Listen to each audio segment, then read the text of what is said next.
घर का काम हो या किचन का काम हो, करना तो हमें पड़ता ही है। तो क्यों ना हम अपने घर के कामों में टिप्स और ट्रिक्स को इस्तेमाल करना स्टार्ट कर दें, तो आपको बहुत ही ज़्यादा फ़ायदा मिलेगा। फ़ायदा क्या होगा कि आप किचन में काम करते-करते बोर हो जाते हो या फिर बिल्कुल स्ट्रेस के साथ काम करते हो, तो आज के बाद बिल्कुल आपको करने की ज़रूरत नहीं है। अस्सलाम वालेकुम यूट्यूब फैमिली, कैसे हो आप सब? होप करती हूँ आप सब जहाँ भी होंगे खुश होंगे और हमेशा की तरह। तो चलिए इस पैकेट को, ये कोई भी पैकेट हो सकता है, नमक, सूजी, बेसन, तो इसे जब हम खोलते हैं ना तो इसे रखना मुश्किल हो जाता है। या तो बाइंडिंग क्लिप लगा लीजिए या तो रबर, लेकिन आज बिना किसी चीज़ का यूज़ किए आप इसे पैक कर सकते हैं। तो जैसे मैंने फ़ोल्ड किया ना, आपको वैसे ही करना है। पहले उल्टे साइड से ट्रायंगल शेप आप उसे उस तरीके से मोड़ दीजिए और फिर जैसे मैंने इसे धीरे-धीरे फ़ोल्ड किया आप कर दें और फिर जहाँ से मैंने कोन निकाला हुआ था, वहाँ से फिर उसे खोल दें। ये देखिए बिल्कुल नहीं गिर रहा है। चलिए अब आगे बढ़ती हूँ। आलू उबालते वक़्त आपने एक चीज़ ज़रूर देखा होगा कि जब भी आप आलू उबालते हो ना, आपकी बर्तन जो है बहुत ही ज़्यादा काली हो जाती है अंदर से। और इतना ज़्यादा इसमें दाग आता है ना कि आपके हाथ में दर्द हो जाता है। तो आप चाहते हैं ना कि आपके हाथ में बिल्कुल दर्द ना हो और बिल्कुल आपकी जो कुकर है उसमें दाग ना आए और आपको मेहनत बिल्कुल ना करना पड़े। तो जब भी आप आलू उबाल रहे हो ना, जितनी पानी आपने डालनी है डाल दीजिए।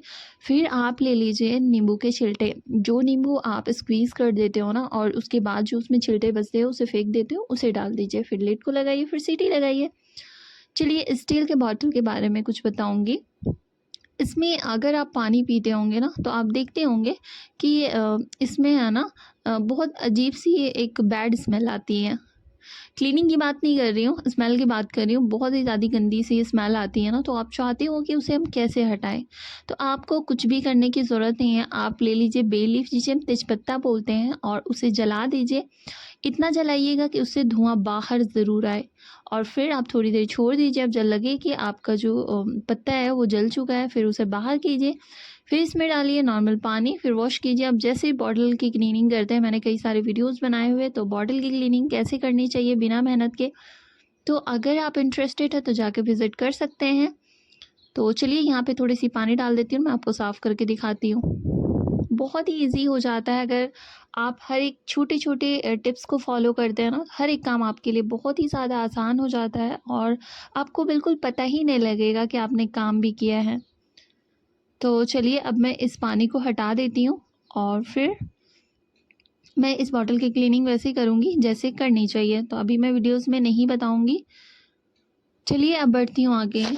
इस तरह के लंच बॉक्स आपके पास होंगे और इसके बैग को ना, अगर आपकी लंच बॉक्स ख़राब हो गई हो या फिर पुरानी हो गई हो, तो इसका आपको यूज़ नहीं पता होगा, तो आप इस बैग का यूज़ कैसे कर सकते हैं। इसमें छोटी-छोटी चीज़ें आप बहुत ही आराम से रख सकते हैं, जैसे कि ग्लास, छोटी-छोटी कटोरियाँ जो आपके यहाँ ना इधर-उधर पड़ती है, तो बहुत सारी चीज़ें इसके अंदर, स्पैचुलस वग़ैरह, छोटी अगर छोटी स्पून वग़ैरह, फ़ॉर्क वग़ैरह आप रख सकते हो और इसका इस्तेमाल आप कर सकते हो। तो चलिए बढ़ती हूँ आगे।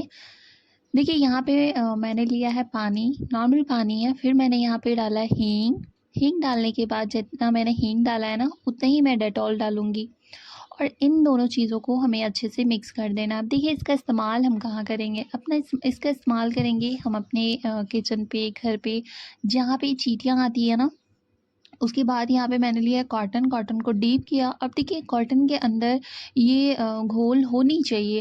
ऐसा नहीं कि पूरा आपको निचोड़ देना है और फिर जहाँ पे चींटियाँ हैं ना, वहाँ पे इस कॉटन को रख दीजिए और चाहे ना तो आप इससे ना जहाँ-जहाँ चींटियाँ आती है, हल्के हाथों से इस तरीके से लगा दीजिए। देखिएगा जहाँ-जहाँ इसकी खुशबू जाएगी ना, वहाँ-वहाँ चींटियाँ बिल्कुल नहीं आएगी। तो अगर आप अपने सौंफ कवर को फेंक दे रहे हैं ना, तो आज के बाद बिल्कुल भी फेंकने की ज़रूरत मत कीजिएगा। तो ये बेबी सौंफ है, आप प्योर सौंफ ले सकते हैं या फिर कोई भी ऐसा कवर ले सकते हैं जिससे आसानी से आप बना सकें। तो देखिए यहाँ पे मैंने इसे कट किया है। कैसे कट किया है थोड़ी-सी गौर से देखिएगा और मैं चाहती हूँ ना कि आप सबके लिए बहुत ही कम टाइम पे वीडियोस लाऊँ, तो थोड़ी-सी मैंने यहाँ पे स्पीड बढ़ा दी थी और इसे इस तरीके से कट करने के बाद यहाँ से साइड में मैंने इसे कट किया है। अब देखिए इसकी डेप्थ बहुत ज़्यादा थी, तो मैंने इसे कम किया और ताकि चीज़ों को बहुत ही आराम से रखा जा सके। तो इसमें आप रख सकते हैं अपने नेल पेंट या फिर कोई मेडिसिन वगैरह भी रख सकते हैं। तो एक छोटा-सा पॉकेट बन के रेडी हुआ। अब इसको कहाँ रखेंगे? अपने फ्रिज में। एक बाइंडिंग क्लिप की आपको ज़रूरत पड़ेगी। इस तरह के कई पैकेट्स आप बना लीजिए और अपने फ्रिज में बहुत सारी चीज़ें आप रख सकते हैं। नेल पेंट, मेडिसिन या फिर कोई और कैंडी वगैरह। होप करती हूँ जी हमारी वीडियो आपको पसंद आई होगी, और अगर पसंद आती है तो लाइक, सब्सक्राइब और प्यारा सा कमेंट। और अगर हमारी टिप्स आपके लाइफ में ऐड ऑन होता है, फैमिली फ्रेंड्स से ज़रूर शेयर करिएगा। और एक लाइक करने से मेरी मोटिवेशन बहुत ही ज़्यादा होती है, तो प्लीज़ लाइक कर दिया करें। मिलती हूँ नेक्स्ट वीडियो में।